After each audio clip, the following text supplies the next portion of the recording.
number starting with 970, ending with 23. Can I get a name, please?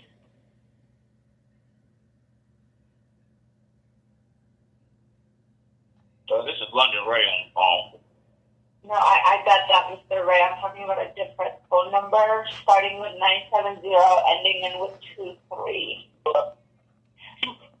Melinda O'Neill. Thank you. And who was that? This is the division clerk. Just asking. No, Melinda O'Neill. Melinda O'Neill. Yes, ma'am. Who are you? Foster parent. Oh. Okay, are the parties ready to proceed? Just people are ready. Okay. I'll call it up and we'll see where we're at. Calling 26 JB 30011. Please enter your appearance for the record. Good morning, Your Honor. Tamara White appearing on behalf of the Department and the people. Appearing with me today is Miss Sophia Gear, the assigned caseworker. Thank you. And this is Captain Chaddock. I'm the guardian ad litem for Adonai. Andrea Wolf, counsel for you for London. I would ask to waive her appearance. All right. And Josh Duns for respondent father, Mr. Bakersville. He's pending to this day. He's in the department. You kind of tailed off at the end. You said he's in the Department of Corrections. Is that what you said? Yes, Judge. Okay. Go ahead. Is that it? This is London Ray, respondent of the father of London Lene Ray. All right. Destiny Birch, respondent mother, appearing special on behalf of both children. Mr. Ray, are you represented by counsel? No, sir. Judge, this is Mr. Ray's first appearance. Oh, So I would anticipate if he qualifies, he could have counsel appointed today. all right. Basically, we can appoint someone provisionally until we can make an inquiry into whether or not he meets the qualification for appointment of counsel. Do we have a counsel available? Judge, this isn't a typical setting, so I don't know that there's anyone on WebEx that would be available for appointment, although certainly Ms. Mamo knows how to reach out to RPC. I would note when he spoke with my paralegal, he indicated he thought it was not likely that he would qualify, but certainly think he has the right to go through that process. Okay. Mr. Ray, you do have a right to have counsel represent you at these during these proceedings, and if you are indigent, one would be appointed to represent you. If you would like to make put in an application and see if you do qualify for appointment of counsel, we would certainly allow you to do that. Otherwise, you can hire your own counsel if you choose to do so. Okay, so is counsel a mandatory thing that I have to do? No, you don't. You certainly can represent yourself, but I've always thought that let me put it this way. I've been on the bench for something like almost, 32 years, and I find myself lacking as far as this area of the law. I've tried death penalty cases. I've tried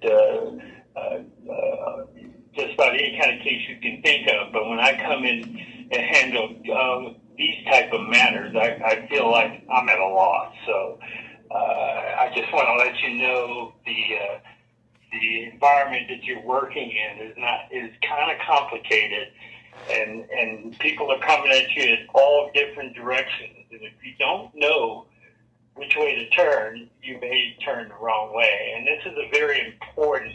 These are very substantial issues, and these issues are probably in a lot of ways the most important ones you can ever be involved in. But if it's your choice to go without an attorney, I just want to say that. Mr. Ray, did you receive a copy of the petition? Or is this Yes, sir. Okay. Respondents of the email, I did receive an email. Okay. Let me,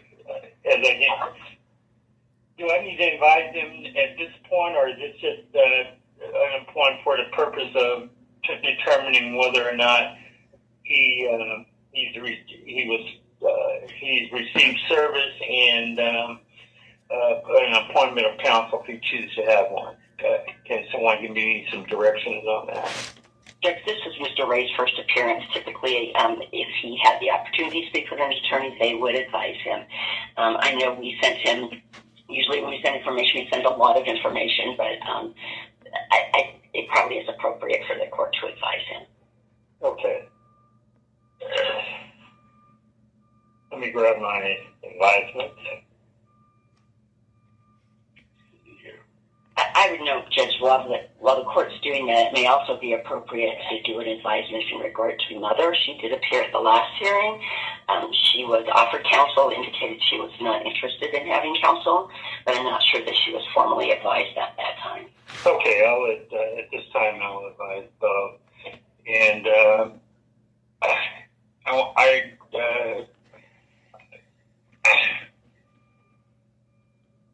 these are your rights. You have the right to be represented by an attorney at all stages of the proceedings. If you are a parent, guardian, or legal custodian and you qualify for a court-appointed attorney, an attorney will be appointed to represent you at no cost to you. If you do not qualify for a court-appointed attorney, you may hire an attorney of your choice at your expense. You have the right to have your case heard before a magistrate, a judge, or a hearing of 6 people from your Arapahoe County community. The county attorney must prove the case against you by a preponderance of the evidence. That means that it is more likely true than not your child is dependent or neglected as defined under Colorado law. The petition filed by the Department of Human Services contains the specific allegations against you. You will receive a copy of this petition, and the allegations against you will be explained during your court hearing. You have the right to deny any and all of the allegations contained in the petition that alleges why your child or children are dependent or neglected. You have the right to admit any or all of the allegations contained in the petition that alleges why your child or children are dependent or neglected. But any admission you make must be made freely and voluntarily. If you proceed to trial, you have the right to cross-examine the witnesses presented against you, call witnesses to testify on your behalf, including using the subpoena power of the court to compel them to come to court and testify. And you have the right to testify and present evidence on your own behalf. If you go to trial and the Department of Human Services fail to prove the case against you, your children will be returned to you and the case will be over. If the Department of Human Services prove its case against you, or you admit one or more of the allegations contained in the petition, a treatment plan will be prepared to address the problems that led to the dependency and neglect case being filed against you. You have a right to participate in the preparation of that treatment plan. If you do not agree with the proposed treatment plan, you have the right to request a hearing, and the court will decide what the appropriate treatment plan should be. Once the treatment plan is adopted by the court, the plan becomes an order of the court. Your failure to comply with the terms of the plan could result in your being held in contempt of court and fined, jailed, or both, or you could lose your parental rights. If you successfully complete the treatment plan within the time allowed by law, your children or child will be returned to you. If one or more of the allegations in the petition are admitted or approved in court, the court may do any of the following. A, place the child or children in legal custody of one or both parents, of a relative, family member, or the legal guardian. B, place the child or children in legal custody of the Department of Human Services or for placement in a foster care home or child care facility. Or C, order the child or children to be examined by a physician, surgeon, psychiatrist, or psychologist, or receive other special care and be placed in a hospital or other suitable facility. The court is not bound by any promises or representations made by anyone as to which of these alternatives the court will select for your child or children. If the magistrate, judge, or jury find that your child or children are dependent or neglected, you have the right to appeal that decision. If you fail to comply with the treatment plan, or if the treatment plan does not fix the problem that brought your family to court to begin with, under Colorado law, a motion to terminate your parental rights may be filed. If a motion is filed to terminate your parental rights, a separate hearing will be held before the judge or magistrate to determine if your legal relationship as the parent of your child or children should be terminated. You do not have the right to a jury trial in a termination proceeding. If your parental rights are terminated, your children or child would be available for adoption by someone else. You have the right to have an attorney represent you in any termination proceeding. And if you cannot afford an attorney and qualify for a court-appointed attorney, an attorney will be appointed to represent you at no charge to you. You have the right to cross-examine the witnesses against you, call witnesses to testify on your behalf, including using the subpoena power of the court to compel them to come to court and testify. You have the right to testify and present evidence on your own behalf. In order to terminate your parental rights, the case against you must be proven by a clear and convincing evidence. Must be proved by clear and convincing evidence. Clear and convincing evidence means that the judge or magistrate must have the firm belief or conviction that the allegations contained in the motion to terminate your parental rights are true. The evidence requires a greater than preponderance of evidence, which means more probably true than not, but less than beyond a reasonable doubt, which is required in criminal cases. You also have the right to appeal the decision of the judge or magistrate if your parental rights are terminated. You have the right to have an attorney represent you on appeal. If you cannot afford an attorney and qualify for a court-appointed attorney, the attorney will be appointed to represent you on appeal at no cost to you. Every person shall complete the Indian Child Welfare Affidavit and return to court within 7 days following the shelter hearing. If your child or children are registered members of a Native American Indian tribe or are eligible to become a member of the Native American Indian tribe, you may be entitled to additional rights and protections under the Indian Child Welfare Act. You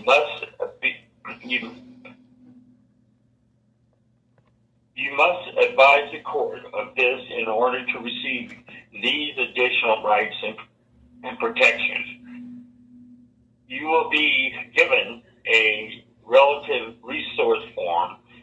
It is important that you provide the names, addresses, and telephone numbers of any relative or family member who can provide temporary home for your child or children. The form must be completed within 7 days of today's date and returned to your caseworker. If you do not provide this information promptly, your child or children may not be able to be placed in a relative or family member on a temporary or permanent basis should the need arise to do so later in your case. Either of you have any questions at all about what your rights are in this matter? All right. Yes, I do. And what is that? First off, are you a magistrate or a judge? What's your name?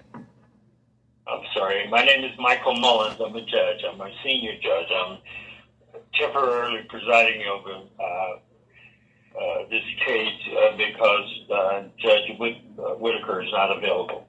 Okay, so in order to proceed, I hear you just gave advisement, and as the agency stated, I was not advised. That's a violation. But I'm just perplexed I just need clarity on the procedure. I understand you're reading the rights as of today, but as you stated, you kind of need direction, and this is a substantial matter considering the best interest of my children, which I have had all of their lives. I'm just a little perplexed because March 16th, the first hearing that I was actually served upon, we set the matter for pretrial services March 30th at 4 p.m. and then today for trial at 8:30. And now it's not set for trial today. Well, that's why I'm asking for clarity, because we set that on the record. Let me, from what I reviewed of the minute order, the matter was set over for status conference to deal with the setting of trial, and also there was an issue concerning paternity testing that it appears we were going to check the status on that. And also, since that time, there was a motion for out-of-state travel, and you filed several motions. Of course. And there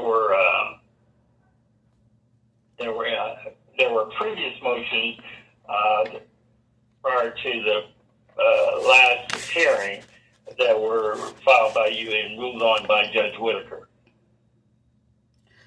So the matter was not set for trial today, but go ahead. But so on the record, and that's why I was going to obtain some transcripts. And even though you say you have the minute order, as someone having primary interest and at having firsthand knowledge, because I was there on the record, we scheduled. So that's why I'm saying there's a lot of procedural irregularities going on that I'm just not understanding if we're following by the law. And again, this is a matter of the best interest of the child. And I'm being prejudiced because just like when I was served on January 8th, when the petition was entered January 8th, it first was in this courtroom as Miss Whitaker, and then it switched this very next day to Elliot Beth, like how it did last year when the case got overturned by the AGL. So it's hard for me to, as a respondent, prepare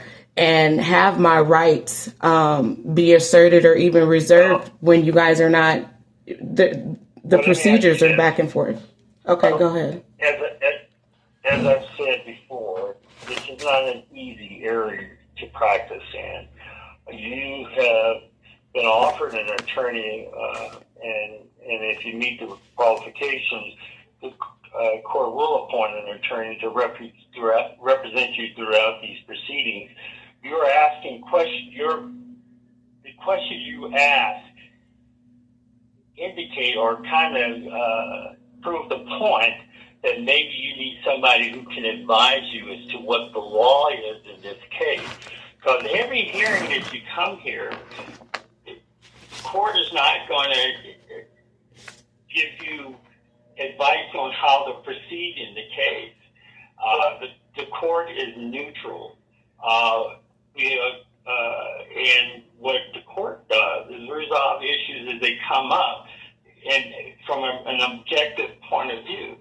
So a judge can't help you out as well, and the judge can't help out the department. The judge can't help out respondent fathers. So the only thing I'm saying is you're just telling me that you may need help, and the question is, do you want the court to the court to appoint at least on a provisional basis, determine if you qualify, and an attorney to help you out so you can get through this? Well, I object because I have a right of action. I have a right to redress my grievance, and I don't acquiesce. I don't want to acquiesce my rights to someone that has no primary interest. Is it a right that I speak? You were asking a question. I don't want to. I just want to have, no violation of integrity. Like you said, you're supposed to be neutral. And again, I'm preserving my emotions just to proceed here. And then I'm objecting to everything. And procedurally, nothing is being honored. So if we're going to honor the law. 1 second. Go ahead. 1 second, miss. I don't need a dissertation about it every time I ask you a simple question. Do you want the court to appoint an attorney? I object, as the state has stated last time. I object to that. Okay, that's fine. You don't want one, you can proceed. But as I'm saying, you're asking some questions about. Okay, well, my first question is challenging jurisdiction. How are we? I request that we take judicial notice and you excuse yourself if you're asking for a direction and you're not familiar in this child law, the best interest of the child with the GALE and the youth council. Okay. They're supposed to be here for the best interest of the children. You made your record. Let's move forward. Let's please. As far as there were several motions filed since the last hearing by respondent mother. It appears that some of these issues have already been resolved by Judge Whitaker. But I'm not going to, particularly the one I was concerned about were the challenge to jurisdiction of the court. I believe from my review of the case, that issue has already been resolved by Judge Whitaker. As far as the other issues raised by the motion, Judge Whitaker will resolve those matters. As for, I believe she normally resolved these by reviewing the pleadings and filing a motion. Reviewing the pleadings and then issuing an order unless she feels that a hearing is necessary. As far as responding to any of the motions filed by the respondent mother, does anyone need any? I believe there's a 14-day period to respond to that. Or is it? So I'm going to order that those who file a response within 14 days, and Judge Whitaker will resolve those issues. Judge, may I be heard on that issue? Sure. So there are multiple motions that, as the court noted, that have been filed, but those motions have not been properly served on the parties. I learned of those motions when I reviewed the file earlier this week. I think that's when the guardian ad litem learned them. I think the only party that's been regularly served has been Ms. Wolf, the CFY. And so what I am asking that we do at this time, Judge, is I would ask that the court require that when motions are filed, that the rules, the juvenile rules be complied with, that there be a complete and accurate certificate of service, including who was served, including for the guardian ad litem, for the department and the people, the county attorney's office, and that be a named person. My name is Tamara White. I'm the assigned county attorney. I would need to be served with those pleadings. I object to that. I would. Will you let her finish? And then you may speak. Go ahead. Judge, I'd also ask that the court order that a proper conferral process take place and that there be a conferral statement in every motion that's filed. I believe that's pursuant to the Colorado civil rules as they apply to juvenile cases. We'd also ask that if those procedures aren't properly filed, that the court can summarily deny the motion. We would also be asking that the court give us 14 days from today's date to respond to any of the motions that have been filed. I think there are about 6, beginning, I think they were first filed, I believe the first one was the 23rd of March, and they spanned all the way through, I think, just a couple days ago. And so we'd ask to have 14 days to respond to any of those motions. And we'd also ask the court, although I think you may have done this earlier, indicate that regarding jurisdiction, that issue has been resolved. Another was served with these pleadings to her registered agent, and the court has jurisdiction. I would note my recollection from the last hearing is we were set today for the purpose of setting a jury trial.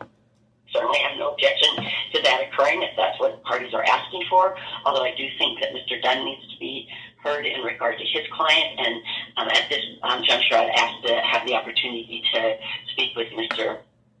Ray so that we can see if we can reach any kind of a resolution before we set a jury trial in regard to him. You want to do a breakout with Mr. Ray? I'm certainly willing to do that, Judge. Okay, let's I'm open to that. here first. I'm sorry? This is London Ray. I'm open to that also, so whatever we have to do. All right. And counsel, I'm sorry, was there anything you would like to say on these issues at this time?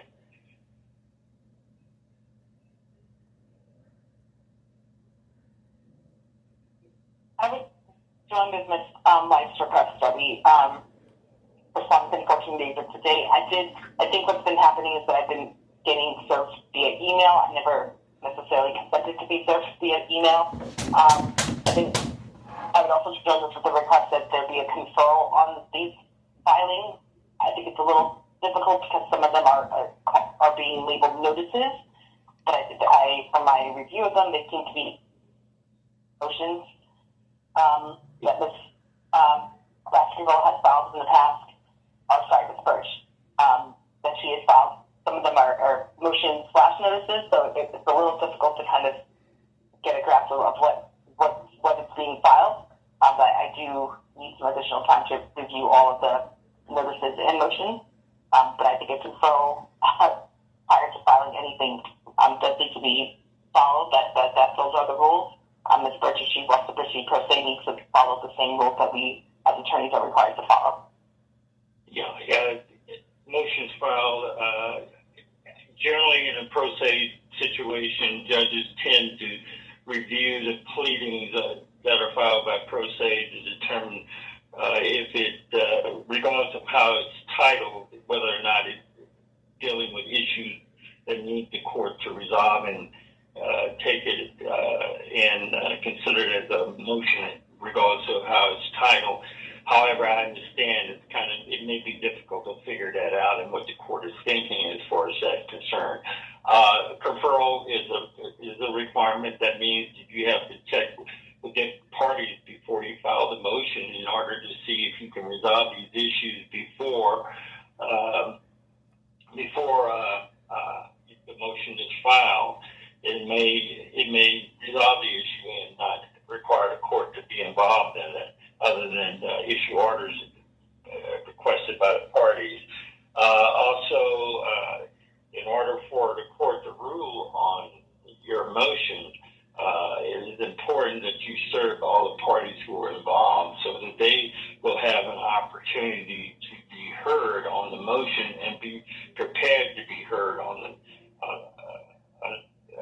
to to deal with any motions that come up before the court. Just as you said on many occasions, you have a right to due process, and they also have a right to be given proper notice and an opportunity to be heard and be prepared for any motions that may be before the court.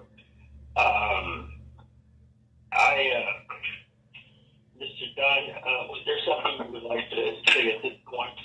Judge, I have an in-person motions hearing at 9. I'm on the weather. Given Mr. Bakersville, I don't believe genetic testing has been completed. If the parties are okay, I will email. I'm just asking for a docket setting for him for return on genetic testing. If I may be excused from court, I'll follow up once I'm done with this motion hearing. But we're just for his portion a little differently situated and just asking for a return on genetic testing setting. If I may be excused, if everyone else is in agreement. Anyone object? I object. Judge, if we could just, no objection, I just would ask that we get a date before he leaves. I would note, Judge, that genetics testing is in process, but it hasn't been completed yet. Okay, all right. Quickly, I can do April 27. Do you think you can get it done by then? That's why or no? I object. Okay, your objection is noted on the record. Okay, what time on April 27th? I have 9 o'clock. 9 Ms. o'clock. Momo, I'm not available on April 27th. I'm out of town that day, but I do think that that's an appropriate time frame to get the genetic testing done. We've already collected some samples, and we are working on getting the rest. I can do May 4 at 12. May 4? That works for me. Thank you. Yeah, I'm out of town, but I can find coverage. Okay, thank you very much.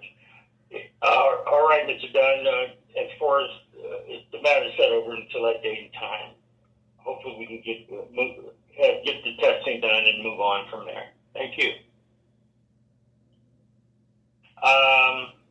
So as far as the motion for out-of-town travel,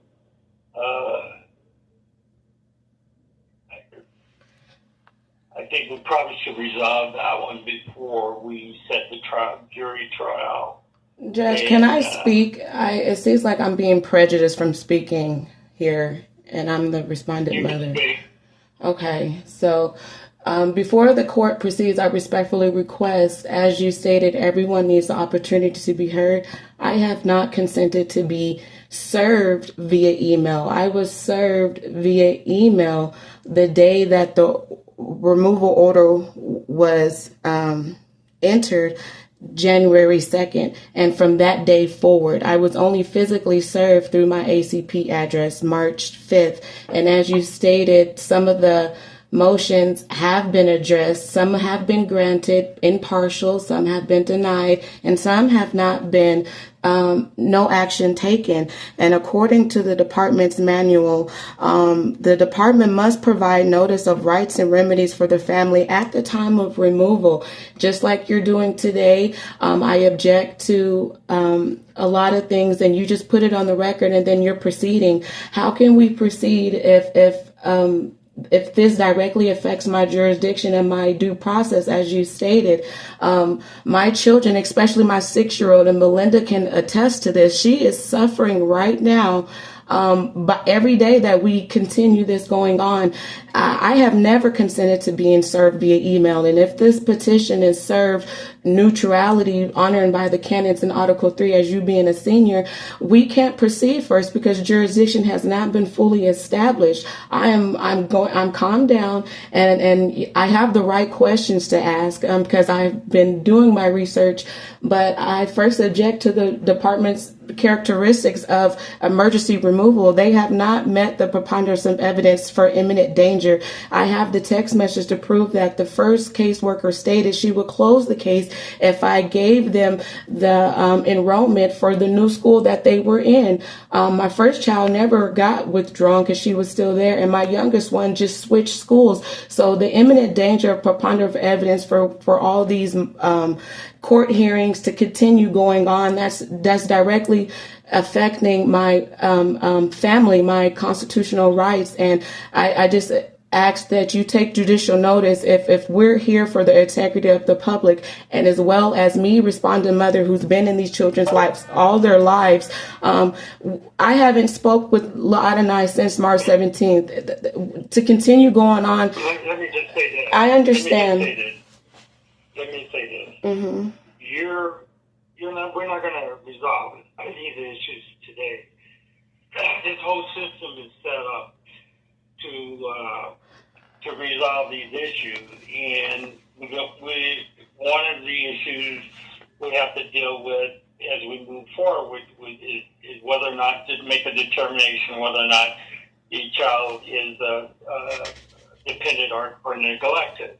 And then if certain things happen, as I've advised you, depending on how that issue is resolved, then, as I said before, then if the child is dependent or neglected, then the treatment plan, the whole idea of why all these people are here is to try to develop a plan where if completed, the child will be returned to the family. That is the ultimate goal of everybody here. And it takes everybody's participation to get that done, including yours. If these people are not here to take your child away, they're here to make sure that the child is safe. And the whole system is set up in that way.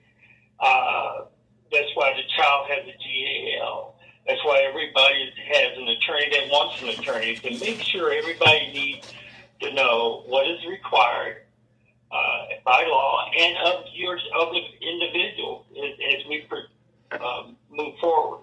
We're not going to resolve these issues today. Okay, that's fine. We talk about them.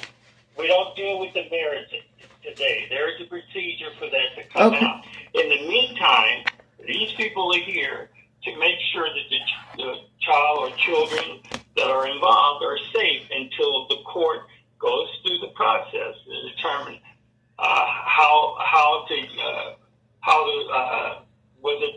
determine whether the children are going to be restored or reunited with the family, with the parents, or otherwise. But as my child is suffering by us determining that, I enter an protective order to talk to my children at least 7 times a day. If we're going to order that, Melinda, I need to talk to Adonai and London Lene every day. We're here for the best interest of the child. We're not here. We're conflict of interest.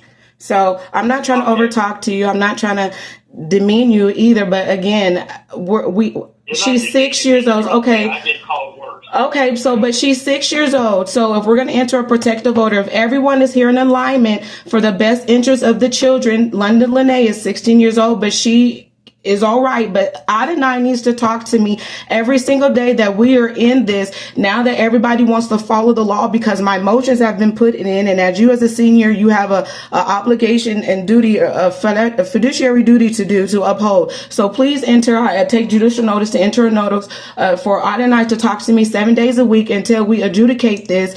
It seems like I'm being punitive, and instead of following the law. If we're going to follow the law stated that they were supposed to serve me. We can't proceed until these issues have been resolved here. So again, if that's being noted on the record, I just want to put that on the record. You're repeating. I know I am repeating, but so let's enter an order to talk to Adonai today. Let's enter that order today. If we're not going to move on anything, let's move on that today, to talk to Adonai today for her mother, to talk to me today and every day until we go out. If we're going to talk about that motion about you guys going out of town, I need to talk to Adonai. If she'll listen. What? You're talking. Because I'm emotional. This is hurting me. This is integrity. This is depriving me of my rights. This hurts. Your audio has been muted. Press star 6 to You're unmute trying to your get to audio. all these issues, and you rambling on Mm-hmm. does not get us to those issues to try to resolve. We can ask or raise the issue of parenting time. I don't have a problem with that. But if you just keep rambling on, talking the same things over and over again, we can't get to these things. As I said before, I believe the issue of jurisdiction has been dealt with by the court in previous orders of the court. We're not going to relitigate that issue today. The other issues you've raised in your written motions will be dealt with in an appropriate time. So you can keep talking all you want, but it's not getting you anywhere today. Just listen, and when it's appropriate for you to respond, I will give you that opportunity. But just rambling doesn't get it done. Let's first deal with the motion for out of state travel. It's my understanding the GAL and others may not be have taken a position they don't object to travel. Is that correct? It's my understanding, Judge, although they can speak for themselves. Okay, and also that the travel will not interfere with any parenting time. Is that correct?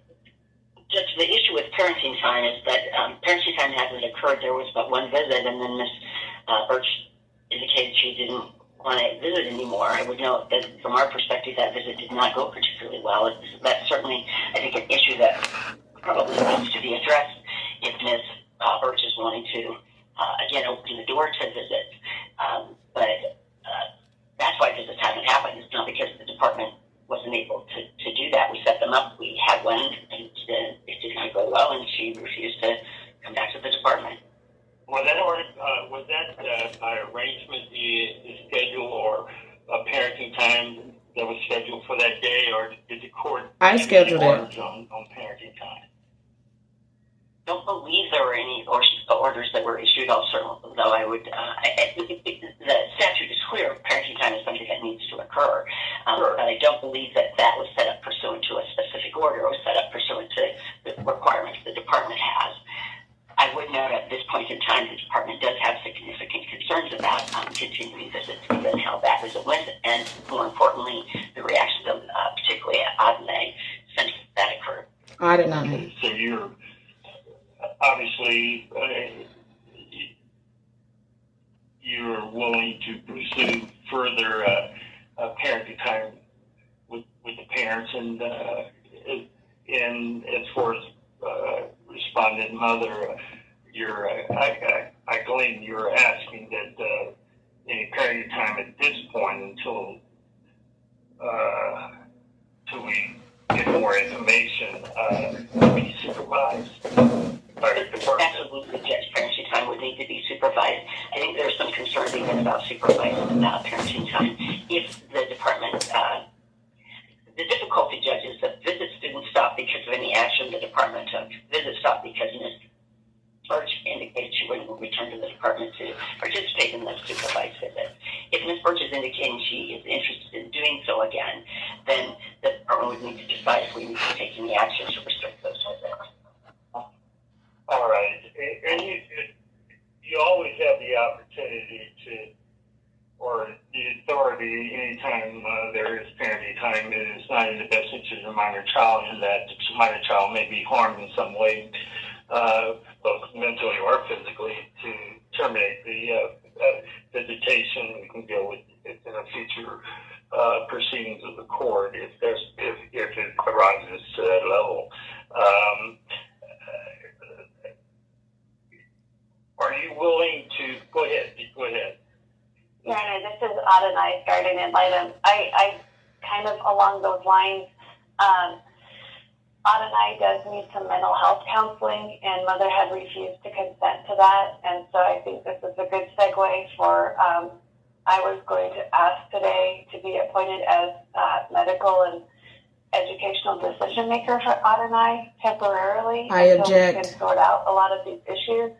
It's just that we didn't have consent from mother to do anything, and Adonai definitely needs some mental health counseling at this point because of, one, all of what has happened during the process of this case, but also that visit particularly really upset Adonai quite emotionally. So I would ask the court to enter an order granting guardian ad litem, medical, and educational decision making. I know that mother objects, but it's really an emergent situation with Adonai needing some mental health. Like she's in crisis, so she needs some mental health services. Please, God, they unmuted me, please. You may speak now. You can unmute her so she can respond. Go ahead. You're muted. You're unmuted. So, of course, I object. And again, as the foster Melinda parent stated, this separation has caused so much detriment on my child. I request judicial notice for the law to be followed, return my children to me, and let's go through the adjudication and for the state to prove their allegations versus, the only best interest that the children need is from their mother. No stranger, no agency of the state. I don't consider, because I need to talk to Adonai. That's why I'm asking. So let me clarify the state. The visitation after the court on the 16th. I set up the visitation because there is no order restricting anything. So again, I'm trying to show cooperation despite we're here. So I'm trying to show cooperation. So because as the mother, my 16-year-old, it's still heavy. She can deal with it, but the 6-year-old, she cannot. So I explained her and I told Sophia and the people, for the best interest of Adonai, let's all say her name properly, Adonai, it's not best for me to only see her 1 hour, maybe 2 days out of the week, because she's 6 years old, as the law and the Title of 19 requires. Anyone under the age of 7, that primary relationship, if we're all here to reunite the family, I just request that if obviously my rights, I've asserted everything on the record and we're still going to continue adjudicating until then. I need to speak on the phone with Adonai every single day for her mental health, because it's not good for me only to see her physically and then separate that again. Let me ask you a question. The GL has indicated that the child needs help, and it's my understanding that a request was made of you to give consent for her to receive the treatment that she needs or has been identified. Even you indicate that she's struggling at this point. So are you objecting to the minor child, your daughter, getting help at this point? I'm objecting to the way of the help. If the help is provided for her mother, who has her best interests at heart, I would never object for me to provide her help to soothe her mental and emotional well-being provided through the adjudication. But the school, the first one was not the GL, it was the school. So the school offered that. But again, to try to counsel by a stranger, a 6-year-old, I don't know if you have children or grandchildren or anything, but I request the counseling come from mother by me talking to her. We don't have to talk about the case just like how we do, just as a mother, but the counseling should come from me, the best interest. It's not in the best interest because she's acting out and asking for safe spaces right now. It's not in the best interest for a stranger to counsel her. So yes, I object up to the styling. Okay, you made your objection. What has been identified to the court is that the minor child is struggling at this point and is in need of additional medical or psychic or mental health treatment, and I'm going to authorize the GAL to authorize such treatment that is necessary.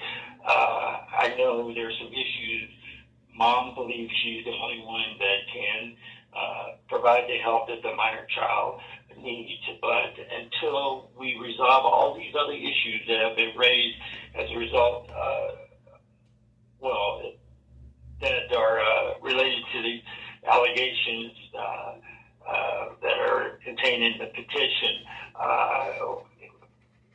the priority now is to have the minor children in a safe environment and receiving the treatment that is needed. And I have a question. Is the safe environment not with the mother? Because I'm talking now. I told you you will have an opportunity to say what you want to say, but Okay. I am talking now. All right. In order for her to make sure the child is receiving the necessary treatment that to avoid any harm to the child, I'm going to order that the DL has the authority to approve treatment. What did you want to say? So you're authorized of a treatment on the best interest of the child, but refusing depriving me of my rights of talking to her as the mother. Okay. I just want to ask. I'm talking about you're talking about visitations. No, I'm not talking about visitations. I'm talking about all in all, the best interest. Okay, I've already ruled on that one. So I object to your ruling. As far as parenting time with responding mother, I'm going to, if she wants parenting time, she's to contact you in order to continue with the setting up parenting time. I think it's very important that she has contact with the minor child. Children. However, it is, or children. It's very important and paramount that the children are safe and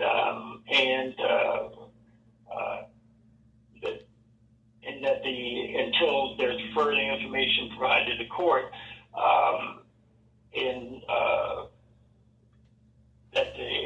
I believe at this time that the supervised parenting time is appropriate. As much time as possible, and as time goes on, ultimately, I believe the goal is to return the children. I'm sure it is to the parents, but we have to do this in a way to ensure that the minor children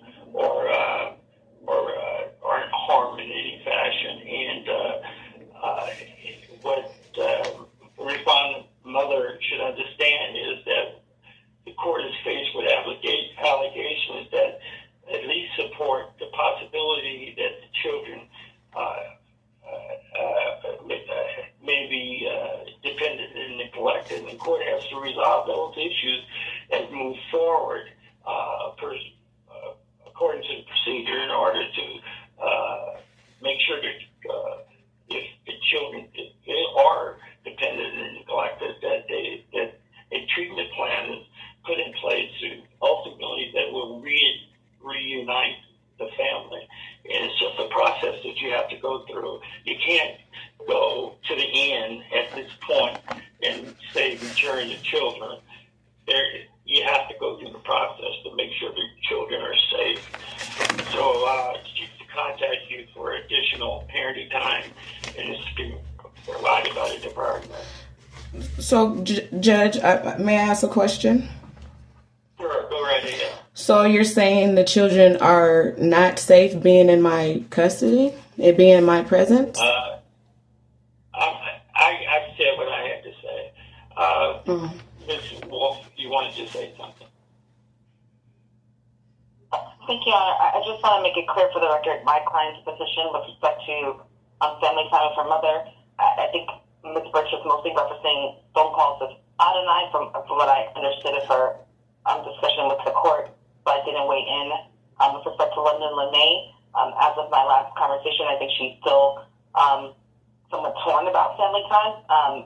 The last visit, I know we, again, have focused a lot on Adonai since she's younger, but it was also a very difficult visit for London Lene as well.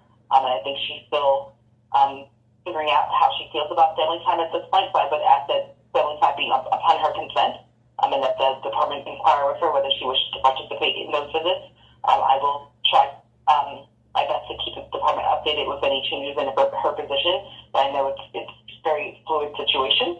And so that may change rather rapidly, and I don't want there to be delays in setting up visits if she wants them. But I also want to make sure that the parties are aware that she may not want to participate in those visits if they are set up. And that includes phone calls. Thank you. I object to that. Can I say something on that matter? In a minute. Generally, I'm of the position that, as I recall, she's 16, I believe. Is that correct? Yeah, the oldest one is 16. Yes. Okay. Yeah. Obviously, it's important for parents to have parenting time with children in order to maintain a bond and a loving relationship that is very healthy for the minor children. However,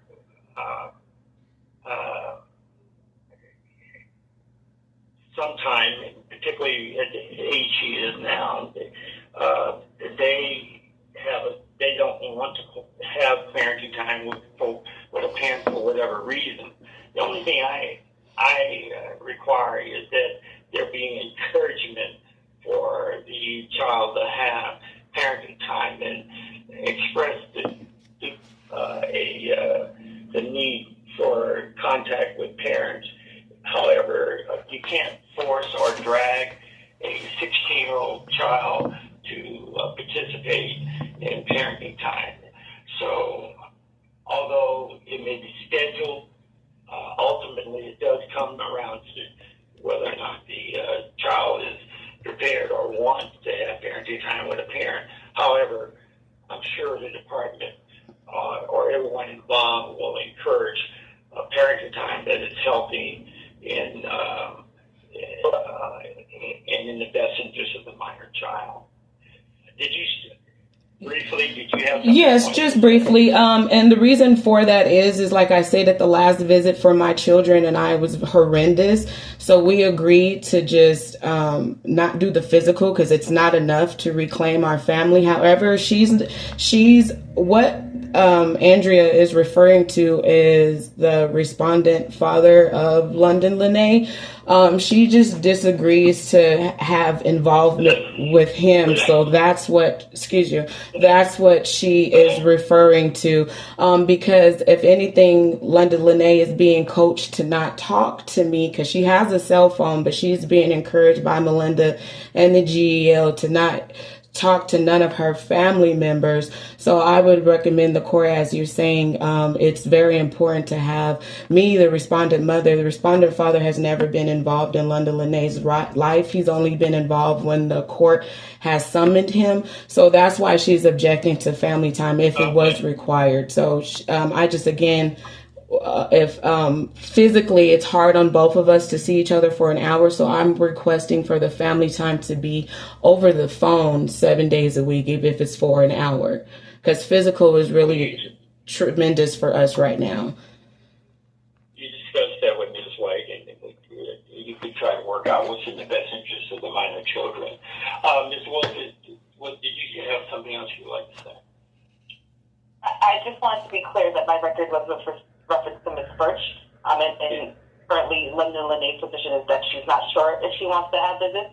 So I would ask that the department inquire before scheduling anything, phone call or in person.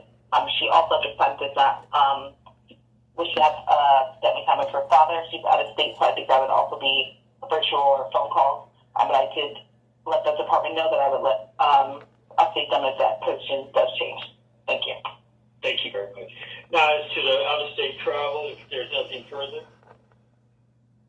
I'm just real quick, Your Honor. I apologize. I was late. I was in another conference. Last time we had court, I was told to return to the same place, and I wasn't given any updated information. Go ahead. As far as for the court conference of this is Isaac Baskerville.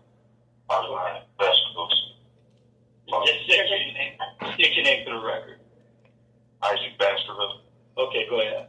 Then what did you want to get that? I think the court needs to know, I believe this is Mr. Dunn's client.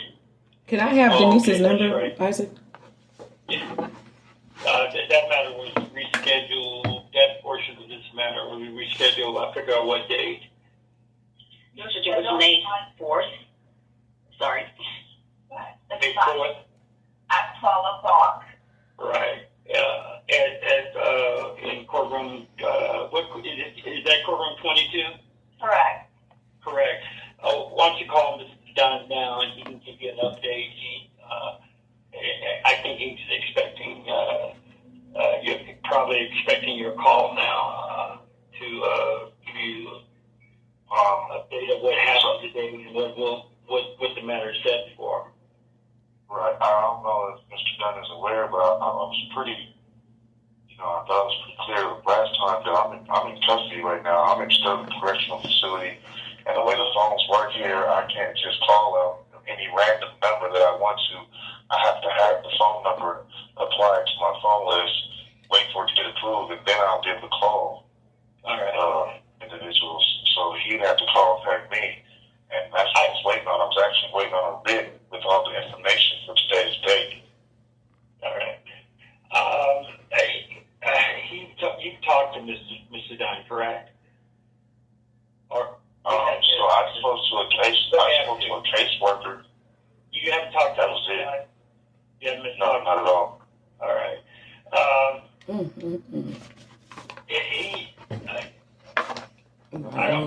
wasn't here at the last hearing. Is he aware that Mr.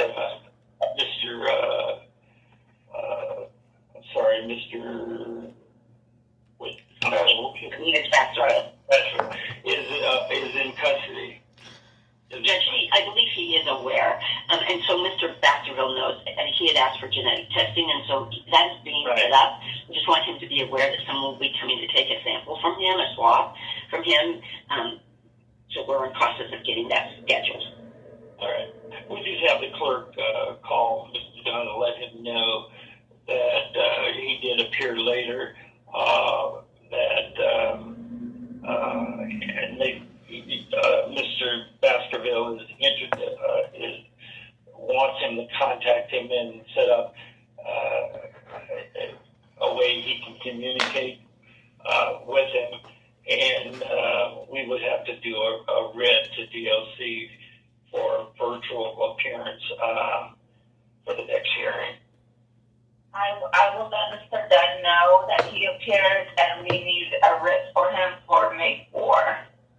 Okay, so he can be the president at that time. If I may speak real quick. Try to work on it. Mr. Baskerville. This is Miss Birch.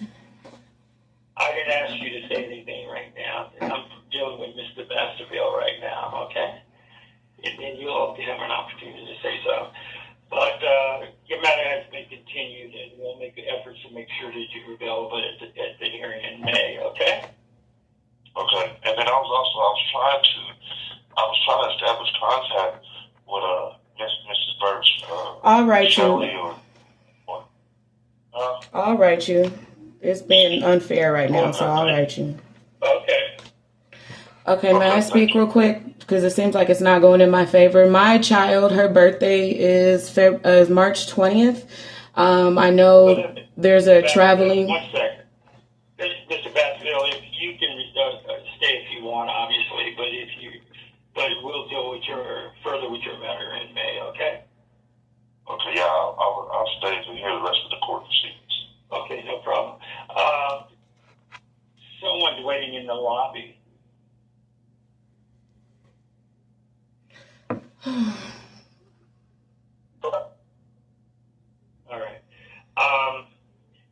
Again, apparently there are no objections, or are there any objections? Yes, there's objections. The counsel just lied on the record. He stated he talked to Mr. Baskerville. Yes. Is there any objection to the motion for out-of-state travel? If you do have an objection, will you? I object. Okay. Thank you, Baskerville. All right. Any further from GAL? Your Honor, at this time, I do not object to the out-of-state travel. And from the people? It's just our position that out-of-state travel should be allowed. Otherwise, these kiddos end up in a situation where they're in a respite care and another unfamiliar home. That's why we filed the motion. Okay. All right. On behalf of Lene, I also don't object. I'm sorry. On behalf of. On behalf of Lene, the 16-year-old minor child, I have no objection to the out-of-state travel. Okay. All right. This is Shelley Bird. Please stop speaking. I'm the grandmother. Mute her. Give us the link to participate in this hearing. Just go ahead and say what you need to say. Wow, she gets to say what she gets to say for me. To piggyback up on it, I object to any out-of-state traveling also. Thank you. Regarding my granddaughters. What's your basis? Get them, Mom. That they need to be where their family is. Okay. Return them back to you. My basis. Shelly, object them to file a motion to return them back to you, Shelly. Come on now. It's in our court. It's not in their favor. You see, they're acting without us.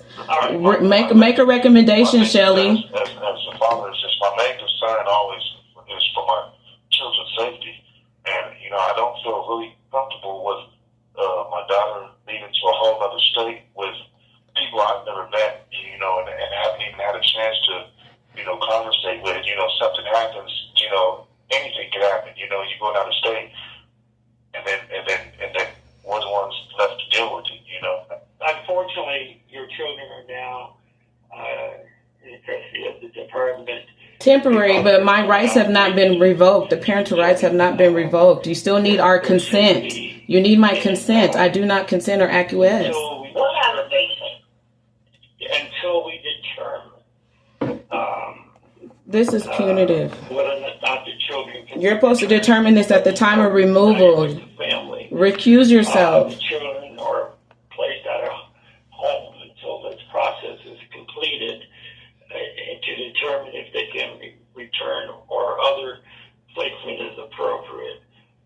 Everybody's here, and the whole purpose of this system is to ensure that the children are in a safe environment, and nothing is being decided in this case unless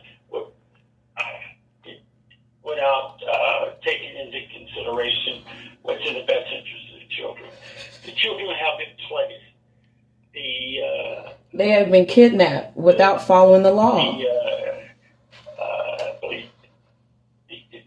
Muted me. Placement, the people at the who are providing Speak up.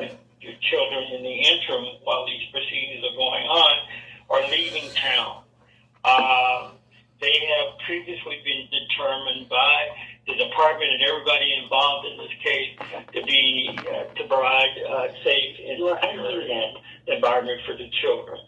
If they leave the state and the court doesn't authorize that the children go with them, the children have to go to a different placement.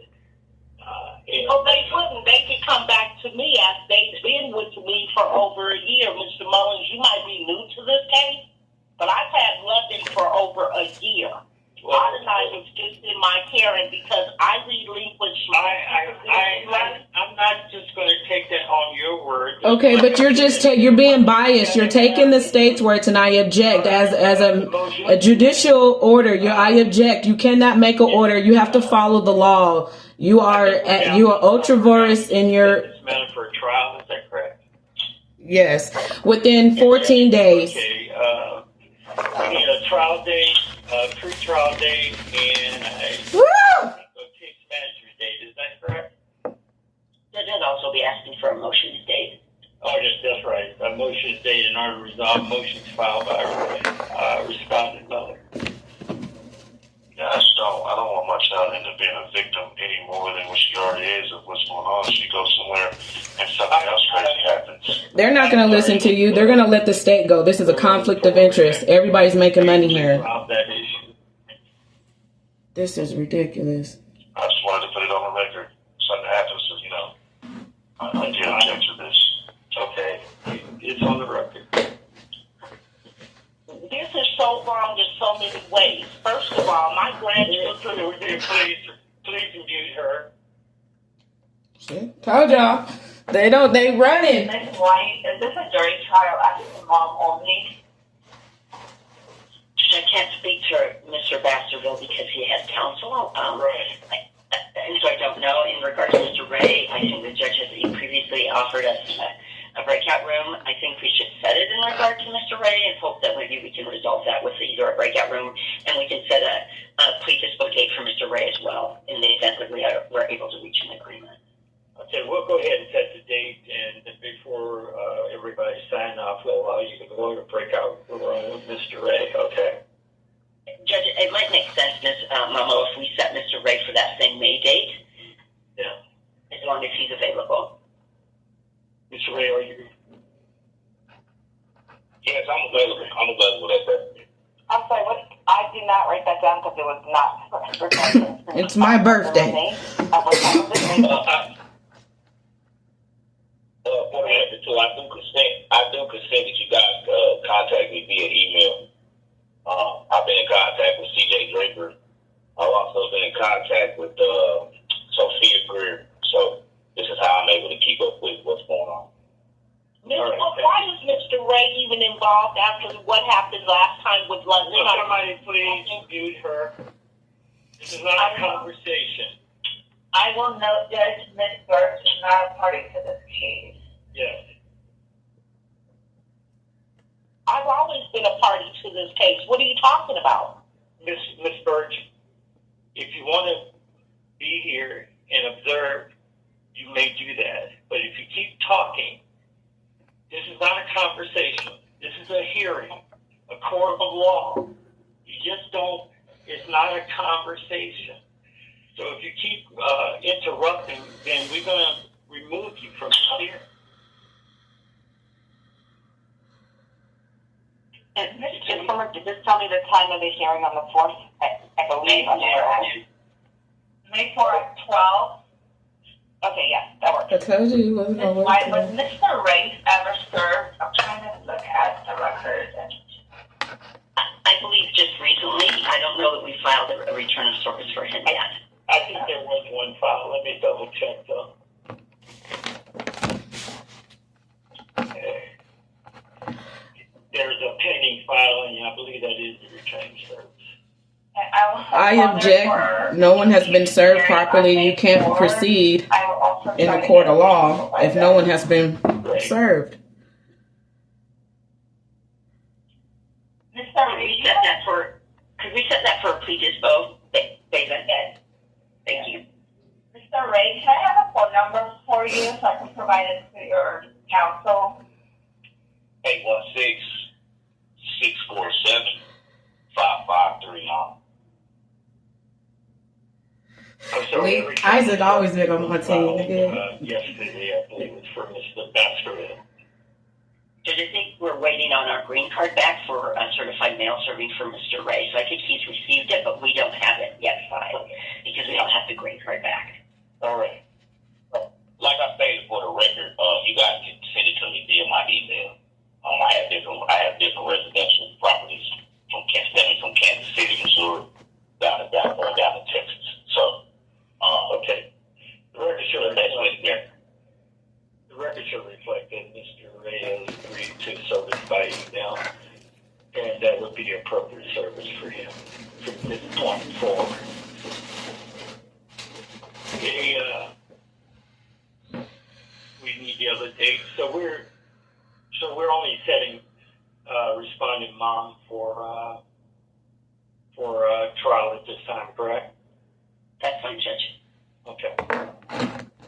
Okay, so for jury trial, I'm assuming it's going to be 4 days. We can do. Correct. I have June 23rd.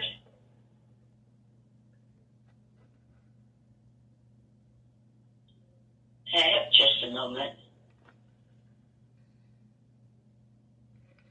I'm already set for another jury trial, but only one can go, so I can accept that. Correct, Ms. Wolf. Yeah.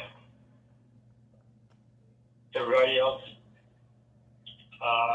Judge, I can't accept setting for Friday. I could only accept a 3-day jury trial, but I also think we need a motions date, and I'm not. not sure, we need to fit all of those in because, Yeah, I think we're setting. I think we agreed to set it for a trial, a pre-trial, case management. I guess we can do the case management and the motions date on the same day. Case management does not come by us yet, so okay. Separate. I have July 14th. That's for the trial? Correct. Okay. And just so I have a sorry, Ms. White, I'm on here, so okay.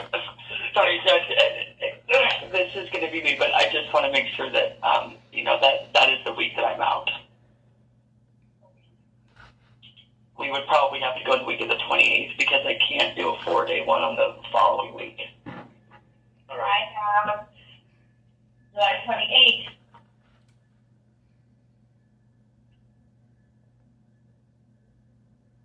we can take that date. Okay, July 28th.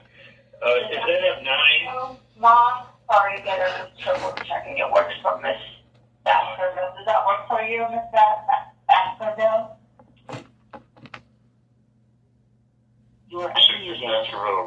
Right, because it's Miss Birch. So, and no, it doesn't work for me. I object to the whole proceeding, so none of this works for me. That's on the record. I won't agree to none of it.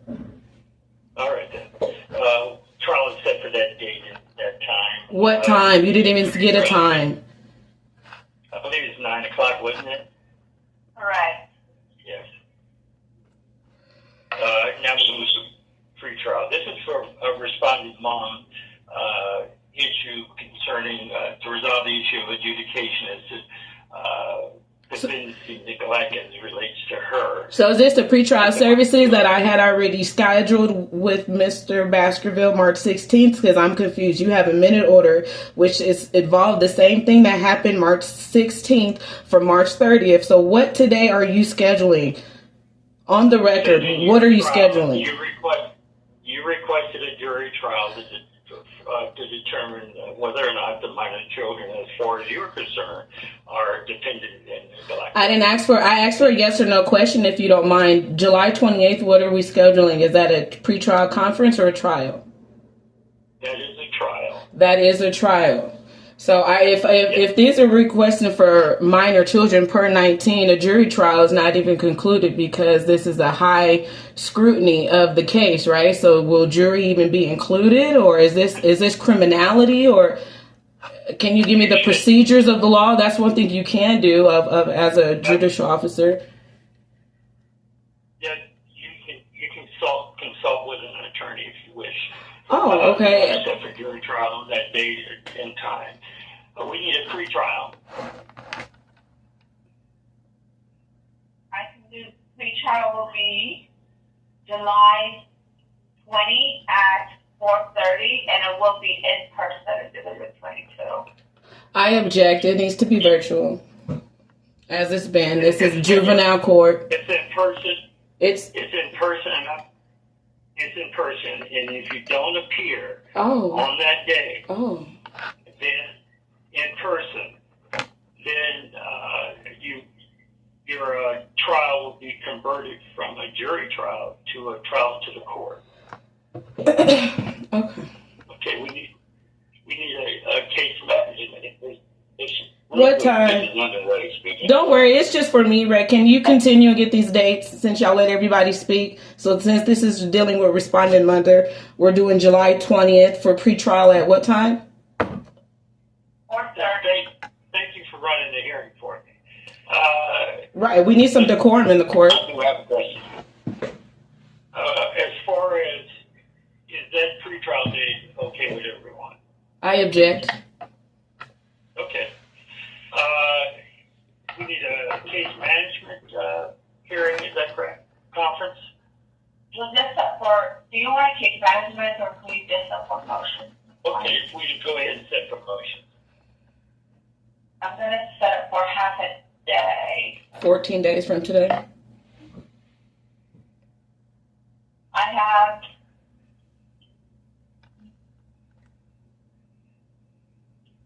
I can do July 2nd at 9. For motions hearing. for motions hearing. July 2nd at 9. Is that okay with everyone? Judge, I am not available the 2nd. I'm not sure if Ms. Bettenberg is. What was the time? Sorry, it was July 2nd? At 9. And you said that's for the motions hearing? Okay. Yes. Half a day motions hearing. That should be fine. Thank you. Is that going to work? Yeah, sorry, Judge. I'm sorry. I don't know that. I mean, I know you said it would. And I understand responding mom is objecting to all settings.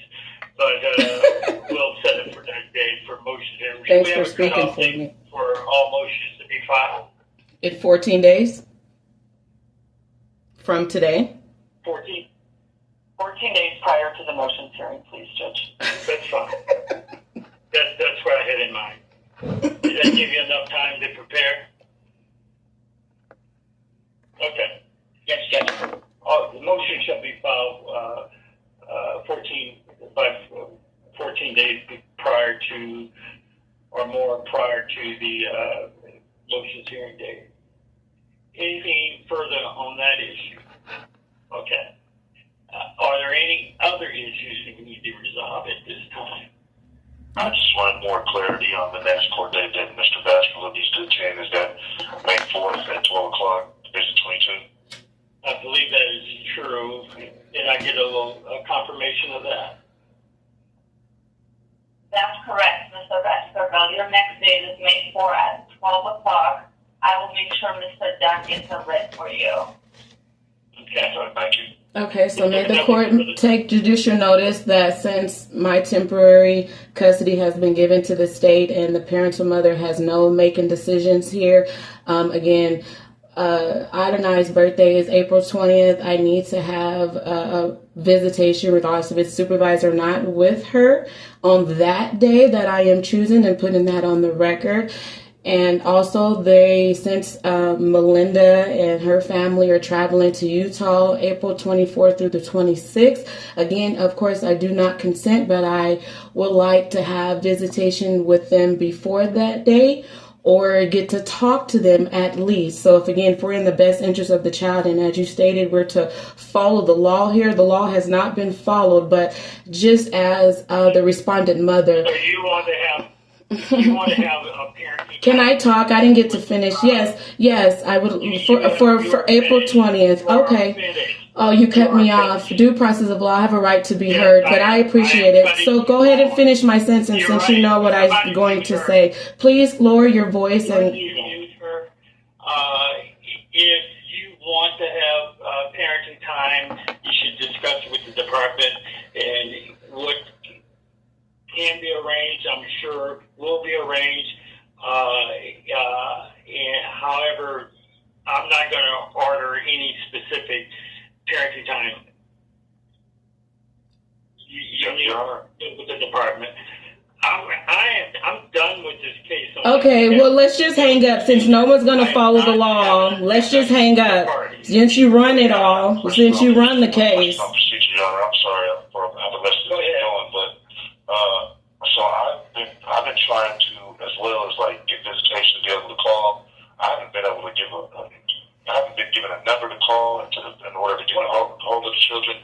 And when I last spoke with the caseworker, she believed that the issue of paternity should supersede me before I start having visitations. My visitation rates are being able to call, and I was trying to expedite that if possible so that I will be able to visit. Well, yeah, I think that the issue right now is to get the paternity test done so we can establish whether or not you are the biological father of the child. And once that's done, then those issues can be dealt with. And these are things you should be talking to your counsel about. Okay? So I just wanted to be able to tell her happy birthday on her birthday. All right, well, thank you very much. I'll be back at 1. Everybody have a good day. All right, thank you.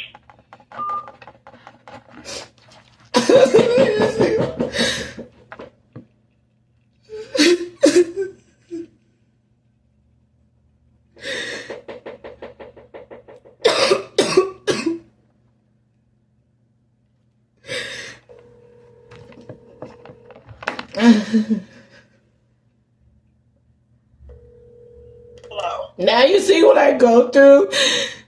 No, you're not putting all this on me. No, I'm talking about the courts. I'm not, fuck you. I'm just talking about the court. Shelly, fuck any of that. Oh. Now do you see what I go through? They don't even let me speak. Then you tell me, and only let me tell you, Miles, I don't give a fuck about. I'm just telling you, now you see what I go through. And only because he's saying all that. Just like when I studied that law and your lawyer didn't say nothing, and the magistrate started speaking the law, because I filed a motion to the chief supervisor. So I filed a motion to the chief supervisor. So that's the only reason why Whitaker's not there. So I know she's going to get in trouble. Y'all are playing. You say you have to follow the law. And then you heard the GL, her punk ass Andrea, talking about, well, I don't consent to email. That's because I filed a motion to dismiss because you filed an email to me removing my children. I had to pay money for fuck the CRS because I was doing that at first and they just kept ignoring me. So I'm like, how are they ignoring me? Like, what the fuck are y'all doing? It took me 18 months to file for London. And that's how I won the settlement. It took me 18 whole months. They did it right the first time. They went through the whole litigation and then they just kept playing with the court dates like how they did today. But they didn't switch Elliot, but they kept switching for 22 to 23 so I wouldn't know which one. And I had to go on the court docket. They wasn't serving me. So did you hear on record? Andrea stated, I do not consent to email. That's why London said he consented to email. All parties need to be properly served. I stopped serving you, but I put it on everybody's email, bitch. So if you're going to serve me email, y'all are at work. So I can serve you email. You don't have to consent until you reject an object. So now you see the unfair and impartiality. So I'm not saying why you give me up. So that's why, but do you see what I go through? It's not too late. Get representation. Yeah, but I just wanted you to see that. That's. So what is this going out of town shit? So I guess Melinda and them from the 24th to the 26th, they're going to somebody's graduation. So I don't know if it's her older son, because London said that they got 2 sons and a grandson. But I don't know whose graduation it is. You know, they train these motherfuckers like a motherfucker. Like it's so, I told them that, but I don't know. So that's just what they told me. So just from the April 24th through the 26th, they didn't give a fuck about her. How are y'all in the best interest of the children and you're not even following the law? And you just said, well, we're supposed to follow the law. You just now read me my rights. You just now served London. Y'all doing the fuck what y'all want to do. So it's whatever. So, but I just wanted you to see if you've seen that. Like, they're running the show no matter what I say. Oh, Jesus. Yeah, but all right.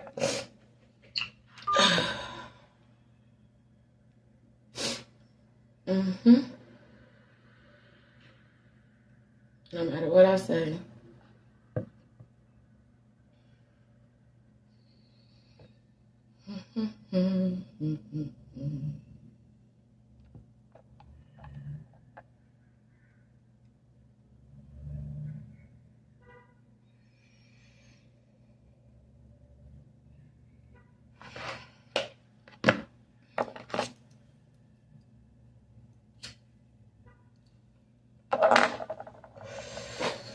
Let me write, Linda. I'll write you. You heard me. I'll write you. That being unfair. I knew it. What did I write now? I knew it. Okay, so it's procedure. So they said it was supposed to be 14 days from today. But bitch, by law, you got 14 days from today. You ordered. So, we not playing. That's fine. I wrote it down because I know how that plays. We're not here to hear none of that. We're here just to have a hearing. I looked at the minute order. Yeah, you looked at a typed up one. You didn't hear it.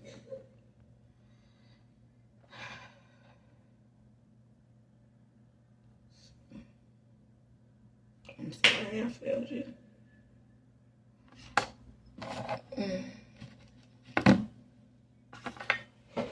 It is